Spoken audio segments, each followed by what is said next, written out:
박재수는 50간 넘긴 전기기사였습니다.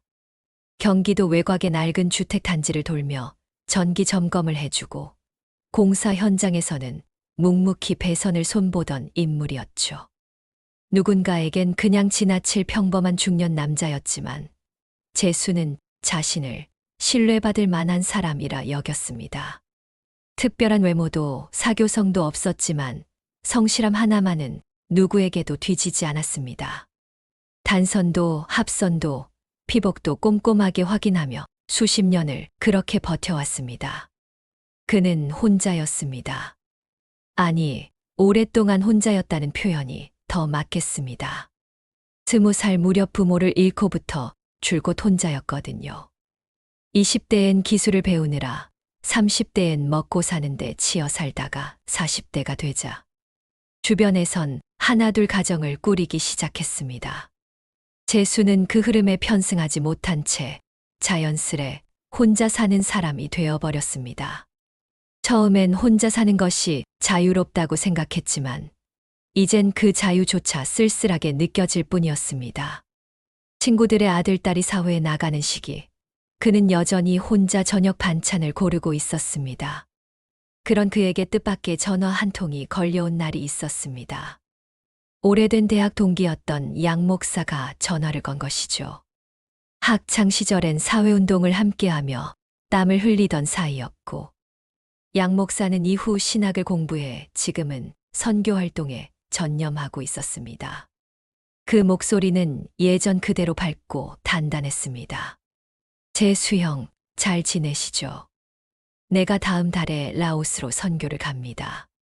거기 마을의 전기시설이 너무 안 좋아서 누군가 좀 도와줘야 할 것 같아요. 형이 딱이에요. 같이 가주실 수 있나요? 처음엔 농담인 줄 알았습니다. 라오스라니요. 재수는 평생 해외는커녕 김포공항조차 드물게 들렀을 뿐이었습니다. 더군다나 라오스는 이름도 생소했죠. 그저 다큐멘터리나 여행 프로그램에서 봤던 루앙프라방 정도만 어렴풋이 떠오를 뿐이었습니다. 하지만 양 목사는 진지했습니다. 예산은 부족하지만 봉사비도 조금 챙겨줄 수 있고 교회와 함께 가면 안전하고 괜찮을 거라고 거듭 설득했지요. 갑작스런 제안에 재수는 갈등했습니다. 이 나이에 해외라니, 더군다나 열악한 마을이라니. 그럼에도 한편으로는 이상하게 가슴이 두근거렸습니다. 마치 어린 시절 소풍 전날처럼 말입니다. 그는 스스로를 타일렀습니다. 나한테 무슨 의미가 있을까? 누가 기다리는 것도 없고 돌아와도 똑같은 하루일 뿐인데. 이렇게 사는 것도 지겹잖아. 결국 그는 결심했습니다. 휴가를 내고 여권을 만들고 처음 타는 비행기에 몸을 실었습니다. 라오스행 직항기에서 창밖의 구름을 바라보며 재수는 문득 웃음이 나왔습니다. 50 넘어서 첫 비행이라니 참 느지막한 시작이구나 싶었지요. 비행기는 비엔티안에 착륙했고 활짝 웃으며 달려온 양 목사와 툭툭을 타고 외곽으로 향했습니다. 목적지는 나카무항이라는 작은 마을이었죠. 도로는 울퉁불퉁했고 날씨는 숨이 막힐 듯 더웠습니다. 하지만 생전 처음 보는 풍경이 재수의 눈엔 모두 새롭고 놀라운 것이었습니다. 그렇게 마을에 도착한 그날 밤, 재수는 교회 뒤편의 낡은 숙소에 누웠습니다. 벽에 물이 새고 선풍기 한 대가 전부였지만 그곳에서 그는 생애 가장 낯설고도 새로운 여정을 시작하게 되었습니다. 박재수는 도착 다음 날부터 곧장 일에 착수했습니다. 교회 예배당의 전기 배선은 그야말로 엉망이었습니다. 콘센트는 덜렁거리고 전선은 피복이 벗겨진 채 공중에 매달려 있었으며 접지라고는 찾아볼 수 없었습니다. 그가 보기엔 언제 감전사고가 나도 이상하지 않을 만큼 위험천만한 상태였습니다. 하지만 그는 놀라지 않았습니다. 그동안 숱한 현장을 다녔고 몇몇 공사 현장에서는 이보다 더 심한 경우도 겪어봤으니까요. 다만 여긴 한국이 아니라는 것, 필요한 자재를 당장 사러 갈 수도 없다는 게 문제였습니다. 한국에서 가져온 간단한 공구와 목사가 준비해 준 소량의 자재가 전부였고, 나머지는 마을 시장에서 어렵게 구해야 했습니다. 무더운 날씨 속에서의 작업은 쉽지 않았습니다. 기온은 섭씨 35도를 훌쩍 넘겼고, 습도는 살을 끈적하게 만들 정도였습니다. 작업복은 금세 땀에 젖었고, 이마에서 흘러내린 땀방울이 눈에 들어올 정도였죠. 그럼에도 그는 묵묵히 일했습니다. 그게 자신이 가장 잘할 수 있는 일이었기 때문입니다. 마을 사람들은 하나둘 그를 구경하러 모였습니다. 외국인 기술자가 예배당 지붕 위를 오르내리고 스위치를 연결하고 구멍을 뚫고 전선을 엮는 모습은 그들에겐 꽤 흥미로운 광경이었던 모양입니다. 특히 아이들은 졸졸 뒤를 따라다니며 물을 건네거나 작은 공구를 들고 도왔습니다. 그러던 중 재수는 낯선 두 시선을 자주 느끼게 됩니다. 처음엔 착각인 줄 알았지만 계속해서 주변을 맴도는 존재가 있었습니다. 까무잡잡한 피부에 긴 머리를 묶은 젊은 여성 둘. 옷차림은 단순했고 얼굴 생김새도 너무 닮아 처음엔 같은 사람인 줄 알았습니다. 하지만 곧 그들이 쌍둥이 자매라는 걸 알게 되었습니다. 그들은 매일 아침이면 교회로 와서 생수를 건네주고 오후엔 간단한 과일이나 간식을 가져다 주곤 했습니다. 말이 잘 통하진 않았지만 항상 웃는 얼굴로 다가오는 그 모습은 왠지 모르게 따뜻했습니다. 고맙습니다. 라고 인사를 건네면 그들은 수줍게 웃으며 손짓으로 대답했습니다. 그러나 이상하게도 그 눈빛은 단순한 감사 이상의 감정을 담고 있는 것처럼 느껴졌습니다. 주변을 빙빙 돌며 마치 뭔가 말을 꺼내려다 망설이는 듯한 모습이 여러 번 눈에 띄었습니다. 며칠 후 재수는 전기공사를 잠시 멈추고 그들에게 먼저 다가갔습니다. 혹시 나한테 뭔가 부탁하고 싶은 게 있나요? 그 말에 자매 중 언니로 보이는 여성이 조심스럽게 고개를 끄덕였습니다. 유창하진 않지만 단어를 조합해가며 말했습니다. 집에 전기가 자주 나간다. 밤엔 무섭다. 위험하다. 그러면서 아버지가 다리를 다쳐 아무것도 손볼 수 없다고 설명했습니다. 재수는 속으로 잠시 갈등했습니다. 교회 주변 전기만 해도 손봐야 할 곳이 수두룩했고 자재도 부족했습니다. 그러나 자매의 간절한 눈빛을 보고는 도저히 외면할 수 없었습니다. 책임감과 성실함으로 살아온 인생이니 결국엔 그가 움직일 수밖에 없었죠. 그래요. 오늘은 좀 어렵지만 며칠 후에 시간이 나면 한번 가볼게요. 그 말에 자매는 눈이 커지며 기뻐했고 연신 고개를 숙이며 감사합니다를 반복했습니다. 그날 밤 박재수는 숙소의 천장을 바라보며 생각에 잠겼습니다. 나는 왜 이 낯선 나라에서 이런 부탁을 받고 있는 걸까? 그리고 왜 이 두 자매가 내 마음에 자꾸만 걸리는 걸까? 그의 여정은 이제 본격적인 전환점을 향해 조금씩 방향을 틀기 시작하고 있었습니다. 며칠 뒤 박재수는 교회 전기공사의 큰 줄기를 마무리한 뒤 조심스럽게 자매의 집으로 향했습니다. 위치는 마을 외곽, 꽤나 깊숙한 곳이었지요. 좁고 울퉁불퉁한 비포장 도로를 따라가다 보면 먼지가 목구멍까지 밀려들고 발밑은 자갈과 흙으로 엉망이었습니다. 쏟아지는 햇살은 목덜미를 따갑게 만들었고 그 사이로 바람 한 점 없이 눅진한 공기가 흐르고 있었습니다. 도착한 집은 말이 집이지 사실상 판잣집에 가까웠습니다. 낡은 양철판을 얹은 지붕은 여기저기 휘어 있었고 벽은 대나무와 얇은 합판으로 이루어져 있었습니다. 집 바깥은 허름한 물동이와 고장난 자전거가 놓여 있었고 마당 한켠엔 옥수수 몇 줄이 심겨 있었죠. 가장 충격적인 건 전기 상태였습니다. 전선이 여기저기 노출되어 있었고 멀티탭을 덧댄 문어발 배선이 위험하게 엉켜 있었습니다. 낡은 스위치는 작동이 되다 말다를 반복했고, 피복이 벗겨진 선이 벽 틈으로 연결되어 있어 감전의 위험이 도사리고 있었습니다. 우기가 오면 이 집은 언제든지 전기 사고의 현장이 될 수 있는 상태였습니다. 재수는 자매에게 말했습니다. 이대로 두면 진짜 위험해요. 하나하나 다 갈아야 합니다. 자매는 고개를 끄덕이며 집 안으로 안내했습니다. 안에는 다리를 절룩이는 중년 남성이 앉아 있었습니다.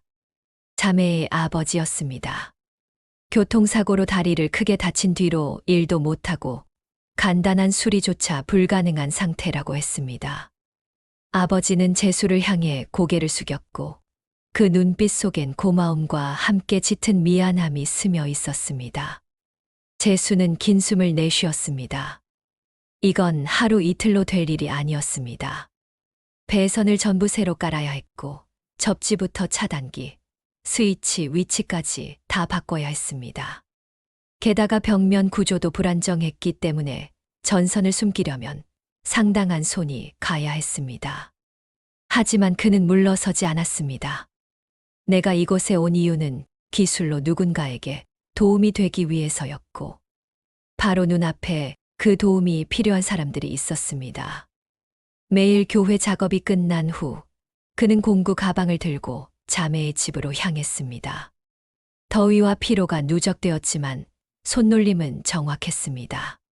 벽을 뚫고 피복을 정리하고 테이프를 감으며 그 어느 때보다 집중했습니다. 공사를 시작한 이후 자매는 그에게 더욱 다정하게 다가왔습니다. 직접 텃밭에서 딴 채소로 식사를 차려주거나 근처 시장에서 구한 생선을 조리해 대접하기도 했습니다. 라오스 특유의 허브 향이 짙은 음식이었지만 의외로 그의 입맛에 잘 맞았습니다.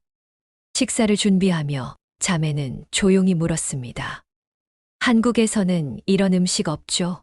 한국엔 좀 다르죠. 재수는 웃으며 고개를 끄덕였습니다. 라오스 음식은 상큼하고 달콤한 맛이 많아서 괜찮다고, 특히 생선찜이 마음에 든다고 말했습니다.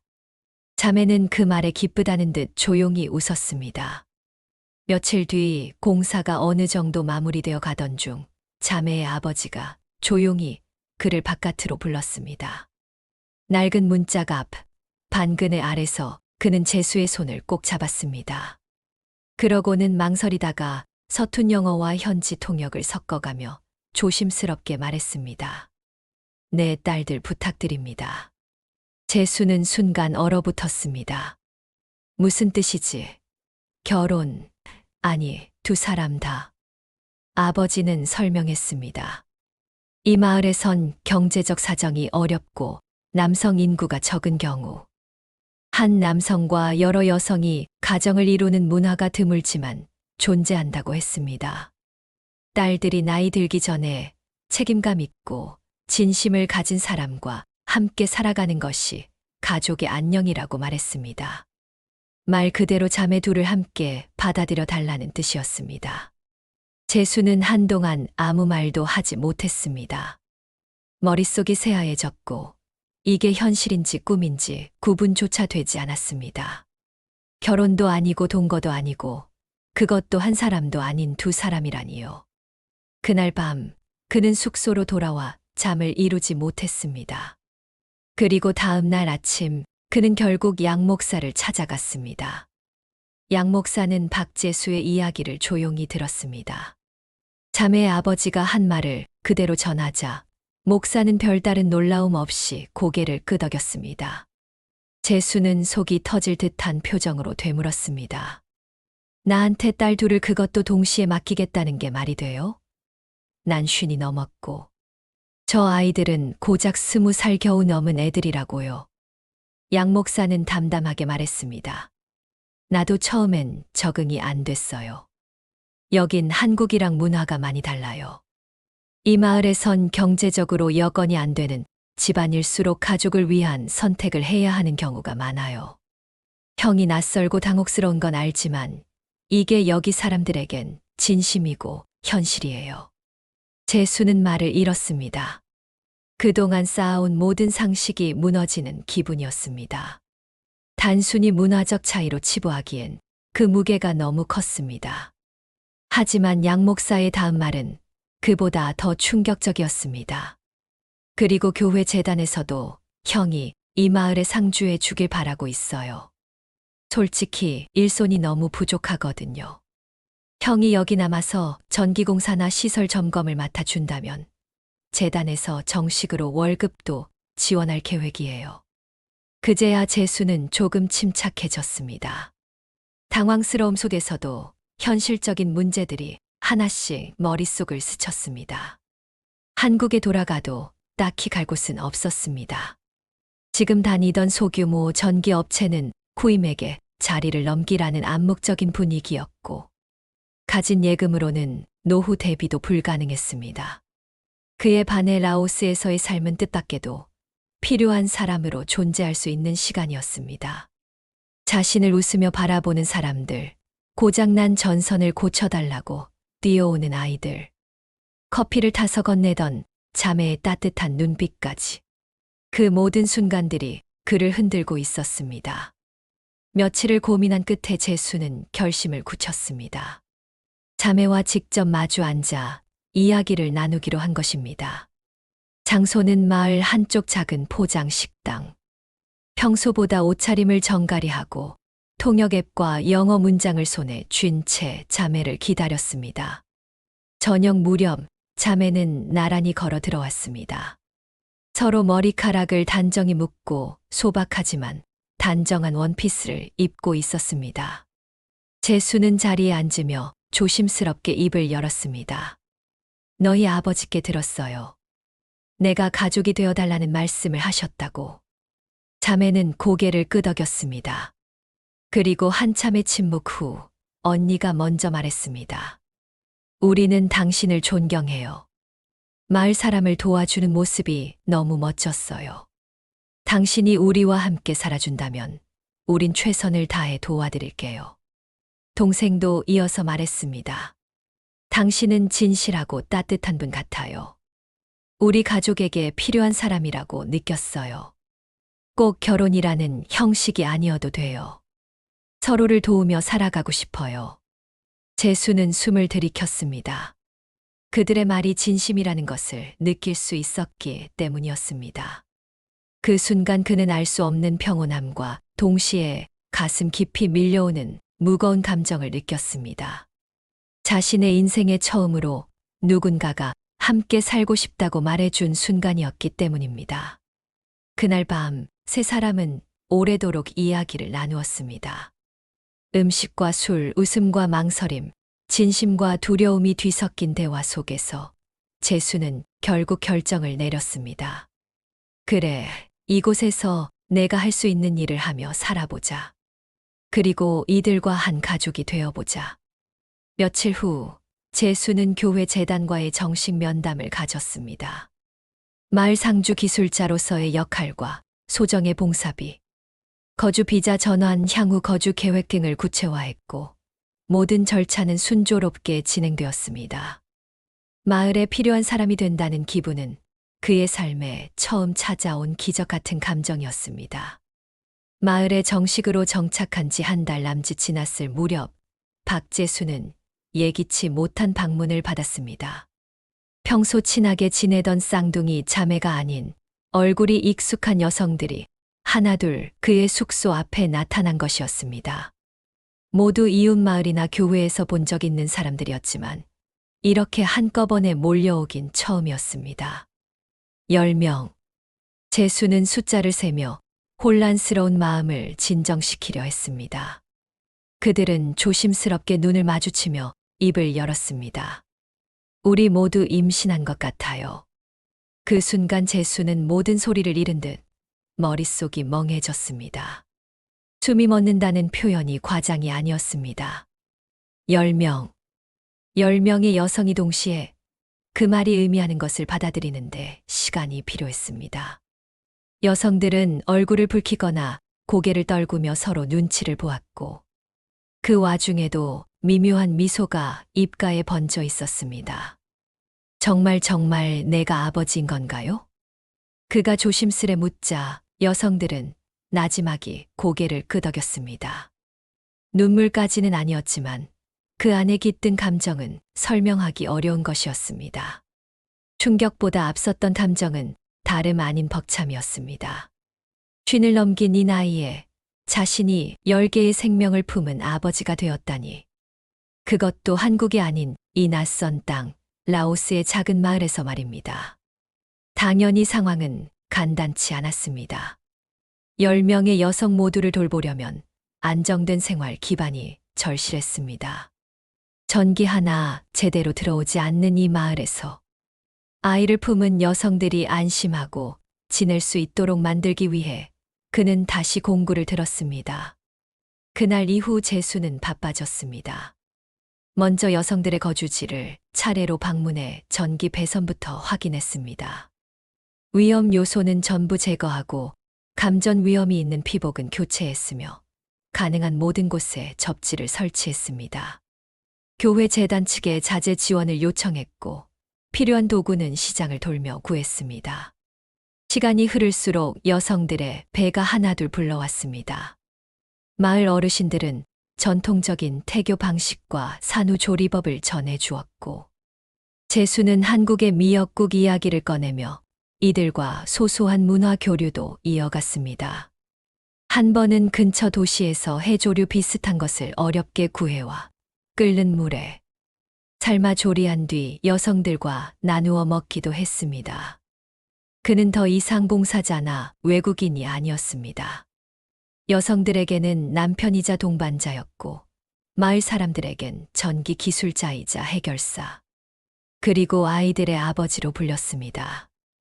마을에서는 그를 선생님이라 불렀고 일부는 존경의 의미를 담아 아버지라고도 했습니다. 출산이 임박하면서 재수는 더욱 바빠졌습니다. 가까운 병원과 협의해 출산 일정에 대비했고 교회 내부에 임시 산실 공간도 마련했습니다. 재단 측에서는 검진 비용 일부를 지원해 주었지만 의료 환경은 여전히 열악했습니다. 그는 밤낮 없이 움직이며 마을 청년들과 함께 전기 공급을 안정화시키고 여성들이 쉴 수 있는 공간을 보수했습니다. 그리고 드디어 첫 번째 아이의 울음소리가 마을에 울려 퍼졌습니다. 병원에서 안전하게 태어난 아기였습니다. 재수는 그 자리에서 엉엉 울었습니다. 이게 내가 낳은 아이라니. 그 믿기지 않는 현실 앞에서 그는 인간이라는 존재가 가질 수 있는 가장 원초적인 감정에 휩싸였습니다. 이후로도 연이어 출산이 이어졌습니다. 10명의 여성 중 대부분이 무사히 순산했고 교회 안과 마을 병원은 매일같이 기적의 순간을 목격하는 장소가 되었습니다. 마을 사람들은 박수를 치며 환호했고 작은 파티가 열렸습니다. 누군가는 쌀을, 누군가는 닭고기를, 또 다른 누군가는 손수 짠 천을 들고 와 아이들의 탄생을 축하했습니다. 그날 밤 교회 마당의 불빛이 환히 밝혀졌습니다. 박재수는 그 빛 아래서 10명의 신생아를 아는 여성들과 함께 앉아 있었습니다. 평생 잊지 못할 풍경이었습니다. 한국에서의 지난 삶은 이제 아련한 과거처럼 느껴졌습니다. 이곳에서 그는 새로운 이름을 갖게 되었고 새로운 생명을 품게 되었으며 무엇보다 누군가의 진짜 아버지가 되었습니다. 아이들이 태어난 뒤로 박재수의 삶은 더욱 분주해졌습니다. 젖을 먹이고 기저귀를 할고 밤새 아이들의 울음을 달래는 일상이 반복됐습니다. 10명의 여인이 돌아가며 아기들을 돌보긴 했지만 하루 10명의 아이를 동시에 케어한다는 건 말 그대로 전쟁이었습니다. 밤이면 피곤해 지친 몸이 축 늘어졌지만 그는 한 번도 그 삶을 후회하지 않았습니다. 아침이면 재수는 잠든 아이들의 숨소리를 확인한 뒤 공구 가방을 챙겨 툭툭에 올라탔습니다. 마을 곳곳에서 들려오는 전기 문제를 해결하러 떠나는 것이죠. 집이 침수돼 정전된 이웃에게 임시 발전기를 설치하고 학교엔 태양광 패널을 올려 조명을 켰습니다. 특히 마을 초등학교에 선풍기가 돌아가기 시작한 날, 아이들의 웃음소리는 그에게 그 어떤 보상보다 값진 것이었습니다. 마을 사람들은 이제 제수를 전기 선생님이라 부르기 시작했습니다. 그 호칭엔 단순한 기술자 이상의 의미가 담겨 있었습니다. 그는 이제 마을의 중심이었고 변화의 시작이었으며 희망 그 자체였습니다. 하지만 혼자서 할 수 있는 일엔 한계가 있었습니다. 어느 날 그는 교회 마당에 마을 청년들을 불러 모았습니다. 자신이 없을 때도 이들이 기본적인 전기 점검과 배선을 할 수 있도록 교육을 하겠다는 의지에서였습니다. 그림을 그리고 간단한 실습을 통해 접지 개념부터 절연 방법까지 차근차근 알려주었습니다. 이게 플러그 선입니다. 여기엔 반드시 절연 테이프를 감아야 해요. 그리고 이건 접지선인데 이게 없으면 감전 위험이 큽니다. 제수는 반복해 가르쳤고 청년들은 느리지만 꾸준히 배워 나갔습니다. 통역자의 도움을 받아가며 이뤄진 수업은 단순한 기술 전수가 아니었습니다. 누군가의 삶을 책임지는 방법, 위험을 사전에 막는 마음, 그리고 함께 살아가는 공동체 의식을 심어주는 과정이기도 했습니다. 그의 성실함과 진심은 마을 사람들의 마음을 완전히 열게 만들었습니다. 여성들 역시 가사와 육아를 서로 분담하며 안정적인 구조를 만들어갔고, 제수는 하루가 다르게 성장하는 아기들의 이름을 하나하나 불러가며 미소 지었습니다. 그의 품에 안겨 잠드는 아이들의 체온은 어느새 그에게 가족의 의미를 되새기게 해주었습니다. 하지만 이 모든 과정이 마냥 순탄했던 것은 아니었습니다. 마을 안팎에서는 제수의 삶을 놓고 은근한 시선도 존재했습니다. 한 남자가 10명의 여성과 함께 사는 상황은 아무리 문화적 맥락이 있다고 해도 흔한 일은 아니었기 때문입니다. 일부 외부인이나 다른 지역 주민들이 그에 대해 편견을 갖거나 이상한 소문을 퍼뜨리기도 했습니다. 그럴 때마다 제수는 입을 다물고 일에만 몰두했습니다. 말로 변명하기보다는 행동으로 증명하는 것이 그의 방식이었기 때문입니다.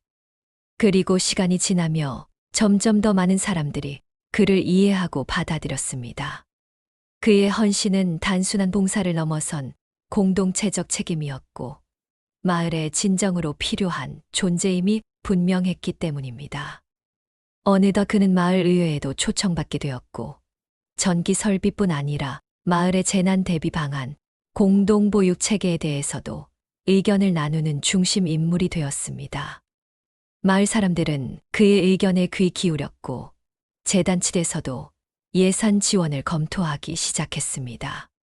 이제 그는 더 이상 외지인이 아니었습니다. 우리 마을의 박재수, 10명의 아버지, 전기의 선생님으로 완전히 받아들여진 존재였습니다. 그날은 여느 때처럼 평온한 하루였습니다. 아이들은 웃으며 기어다녔고 마을 어르신들은 나무 그늘 아래서 바람을 쐬고 있었습니다. 박재수는 동네 외곽에 위치한 고물상 전기 수리를 끝내고 집으로 돌아오던 참이었죠.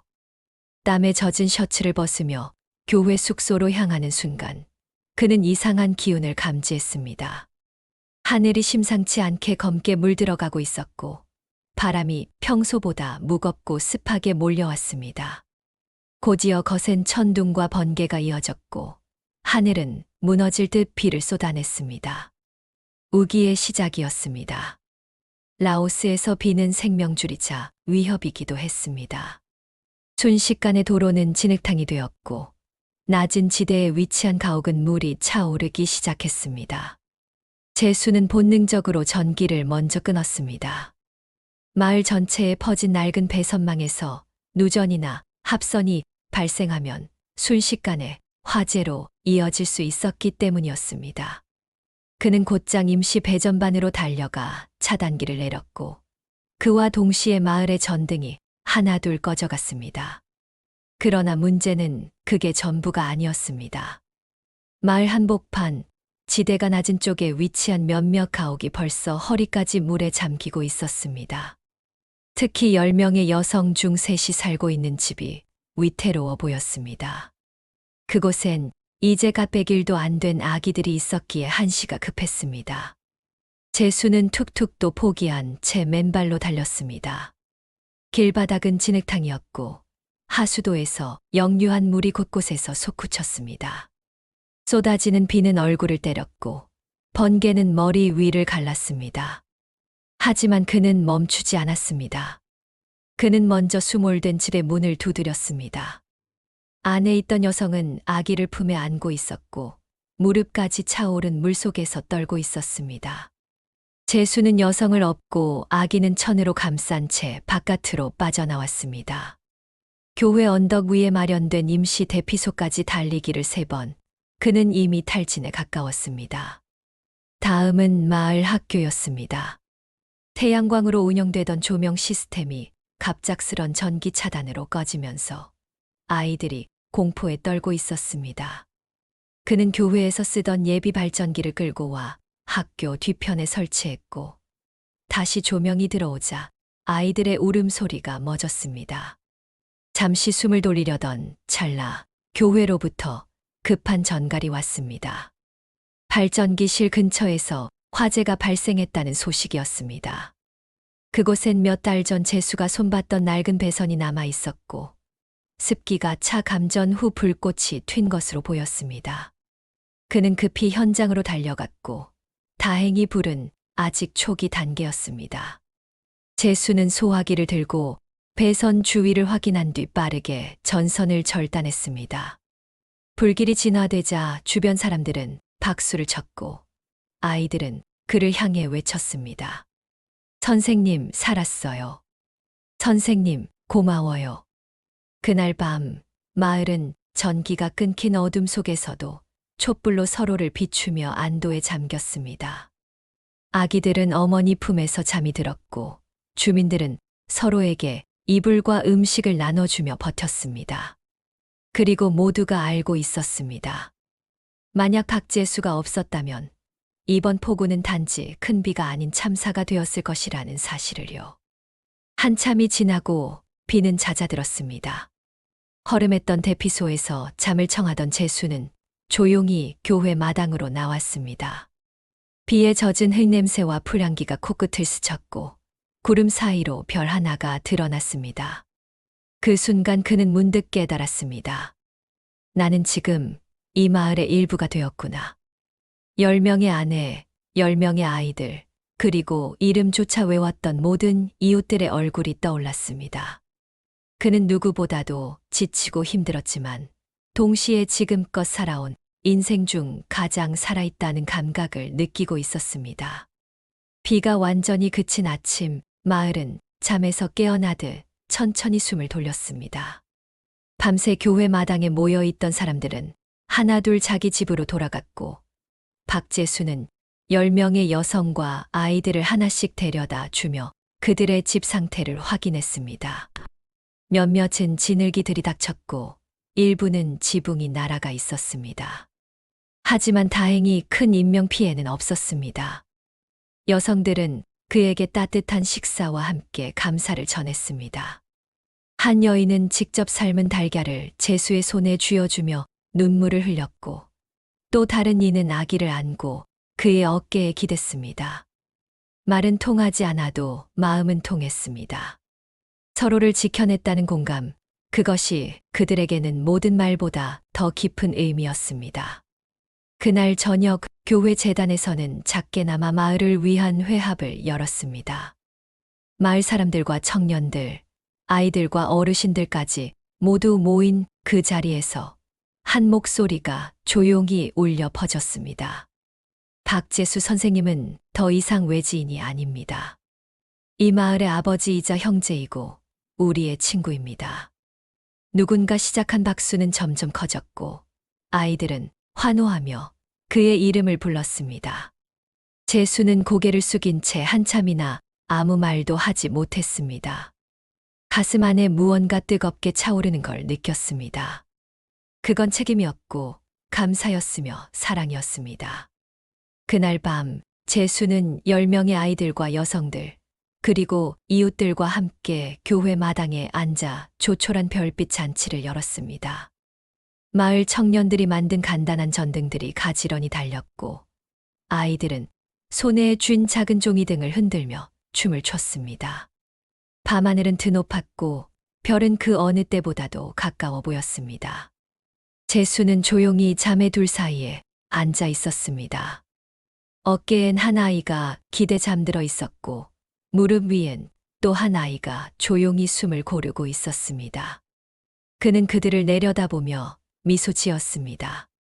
자신의 몸과 마음을 이토록 필요로 하는 생명들이 있다는 것, 그것은 과거의 고독한 삶에선 결코 알 수 없던 축복이었습니다. 그는 생각했습니다. 이 아이들이 자라서 자립하게 되는 날까지 내가 할 수 있는 모든 것을 다 해주자고요. 기술도 사랑도 희망도 전해주자고요. 어쩌면 내가 살아온 시간들은 이 순간을 위해 준비된 것일지도 모르겠다고요.